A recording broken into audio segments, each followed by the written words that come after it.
Hello friends, good morning. तर आज आहे महाशिवरात्री. तर मी मस्त अंघोळ वगैरे करून देवपूजा केली. त्यानंतर इथे तुम्हाला चिप्स दिसत आहेत ना, तर हे मी काल रात्री बनवले आणि फॅनखाली सुकत टाकले होते.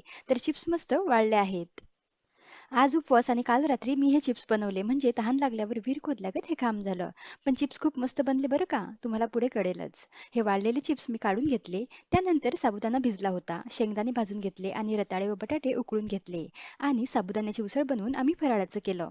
आता महाशिवरात्री आहे म्हटल्यावर मंदिरात तर जायलाच पाहिजे, तर आम्ही निघालो मंदिरात जायला. तर आता थंडी कमी झाली आहे, ऊन तापायला सुरुवात झाली आहे. पण आमच्या कान्हाला आता पण स्वेटर हे घालायचंच होतं. तर स्वेटर घालूनच आमची बाई निघाली मंदिरात जायला. आणि मंदिरात पोहोचत नाही तर कान्हा झोपी गेली होती. आज मंदिरात खूप मोठी लाईन लागली होती, खूप गर्दी होती. आतमध्ये गेल्यानंतर छान दर्शन घेतलं. तिथे छान भजनाचा कार्यक्रम सुरू होता. प्रसाद घेतला आणि आलो मंदिराच्या बाहेर. बाहेर आल्यावर खूप मोठी यात्रा भरली होती आणि छान आईस्क्रीमचे स्टॉल सुद्धा लागले होते. तर आम्ही मस्त आईस्क्रीम खाल्ली, थोडी बहुत शॉपिंग केली आणि घरी आलो. घरी आल्यावर यात्रेमध्ये घेतलेले गॉगल कान्हा आम्हाला लावून दाखवत होती आणि छान एन्जॉय करत होती.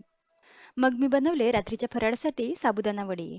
वडे चवीला खूप टेस्टी झाले होते आणि जे मी रात्री चिप्स बनवले होते ते हे चिप्स आहेत. खूप मस्त झाले होते. तुम्ही बघू शकता अजिबात तुरटी न वापरता पांढरे शुभ्र चिप्स तयार झाले होते. रेसिपी पाहिजे असेल तर मला कमेंटमध्ये नक्की कळवा. फराळाचं झाल्यावर आमच्या लाडूबाईने मस्त बाबांच्या केसांची चंपी करून दिली. खरंच मुलगी असण्याचा आनंद काही वेगळाच असतो.